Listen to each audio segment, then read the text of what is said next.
ರುಚಿಯಾದ ಆಮ್ಲೆಟ್ ಹೇಗೆ ಮಾಡೋದು ಅಂತ ನೋಡೋಣ ಬನ್ನಿ.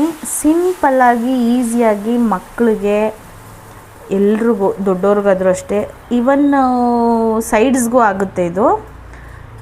ಹೇಗೆ ಮಾಡೋಣ ನೋಡೋಣ ಬನ್ನಿ. ಹಾಯ್, ಇವತ್ತು ನೋಡಿ ಇನ್ನೊಂದು ರೆಸಿಪಿ ಮಾಡೋಣ ಅಂತಿದ್ದೀನಿ. ಅದು ಏನಂದರೆ ಎಗ್ ಆಮ್ಲೆಟ್. ಎಲ್ರಿಗೂ ಫೇವ್ರೇಟು, ಮಕ್ಕಳಿಗಂತೂ ಲಂಚ್ ಬಾಕ್ಸ್ಗೆ ಎಲ್ಲದಕ್ಕೂ ಓಕೆ. ತುಂಬ ಕಡಿಮೆ ಇಂಗ್ರೀಡಿಯೆಂಟ್ಸು, ಏನಿಲ್ಲ, ಆನಿಯನ್ನು, ಮೊಟ್ಟೆ, ಚಿಲ್ಲಿ, ಕೊತ್ತಂಬರಿ ಸೊಪ್ಪು, ಇಷ್ಟೇ. ಸ್ವಲ್ಪ ಪೆಪ್ಪರು ಮತ್ತು ಸಾಲ್ಟ್ನ ಆ್ಯಡ್ ಮಾಡ್ಕೊಳ್ಳೋಣ. ಈಗ ರುಚಿಗೆ ತಕ್ಕಷ್ಟು ಉಪ್ಪು ಹಾಕ್ಕೊತಾ ಇದ್ದೀನಿ, ಸ್ವಲ್ಪ ಪೆಪ್ಪರ್ ಪೌಡರು, ಅಷ್ಟೇ.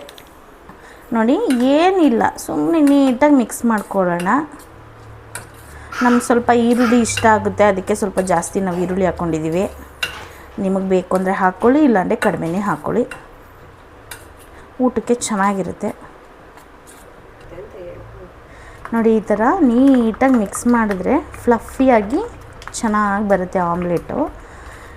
ನಿಮಗೆ ಮಕ್ಳಿಗೆ ಏನಾದರೂ ಸ್ನ್ಯಾಕ್ಸ್ ಕೇಳ್ತಾವ್ರೆ ಅಂದ ತಕ್ಷಣ ಎಗ್ಗಲ್ಲಿ ಏನಾದರೂ ಕಡಿಮೆ ಇಂಗ್ರೀಡಿಯೆಂಟ್ಸ್ ಮಾಡ್ಕೊಂಡು ಹಾಕ್ಕೋಬೋದು. ನಾನಂತೂ ಹೀಗೆ ಮಾಡೋದು, ನಮ್ಮ ಮನೇಲಿ ಎಲ್ಲರಿಗೂ ಇಷ್ಟ ಆಗುತ್ತೆ. ಇವತ್ತು ಎಗ್ ಡೇ.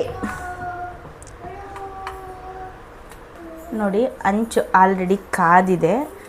ಫಸ್ಟು ಸ್ವಲ್ಪ 1 ಸ್ಪೂನಷ್ಟು ಎಣ್ಣೆ ಹಾಕೊಳ್ಳೋಣ, ಕಡಿಮೆ ಹಾಕ್ಕೊಳ್ಳಿ.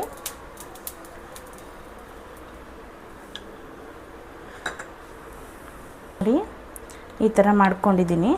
ನೀವು ಹೇಗೆ ದೋಸೆ ಹಿಟ್ಟು ಹಾಕ್ತೀರಾ ಆ ಥರ ಹಾಕ್ಕೊಳ್ಳಿ, ಅಷ್ಟೇ.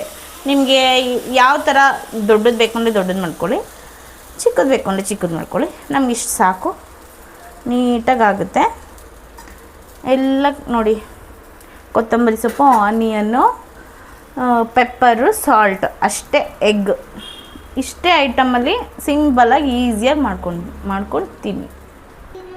ಈಗ ಮೀಡಿಯಮ್ ಫ್ಲೇಮಲ್ಲಿ ಈ ಥರ ನೋಡಿ ಫ್ಲಫಿಯಾಗಿ ಬರುತ್ತೆ. ಈ ಥರ ಲೈಟಾಗಿ ಮುಚ್ಚಬೇಕು. ನೋಡಿ, ನೀಟ್ ಅರೋಮಾ ಅಂತೂ ಅಲ್ಟಿಮೇಟು, ನೀವು ಇಮ್ಯಾಜಿನೇ ಮಾಡೋಕ್ಕಾಗಲ್ಲ, ಅಷ್ಟು ಚೆನ್ನಾಗಿದೆ. ನೀವು ಬ್ರೇಕ್ಫಾಸ್ಟ್ ಥರನೂ ಕನ್ಸಿಡರ್ ಮಾಡ್ಬೋದು, ಸ್ನ್ಯಾಕ್ ಥರನೂ ಕನ್ಸಿಡರ್ ಮಾಡ್ಬೋದು ಈ ಥರ ಮಾಡಿಕೊಂಡ್ರೆ. ನೋಡಿ, ಅಷ್ಟೇ, 1 ನಿಮಿಷ ಮೀಡಿಯಮ್ ಫ್ಲೇಮಲ್ಲೇ ಮಾಡ್ಕೊಳ್ಳಿ. ರೆಡಿಯಾಗಿದೆ ನೋಡಿ, ಬಿಸಿ ಬಿಸಿ ಆಮ್ಲೆಟ್ ತಿನ್ನಿ.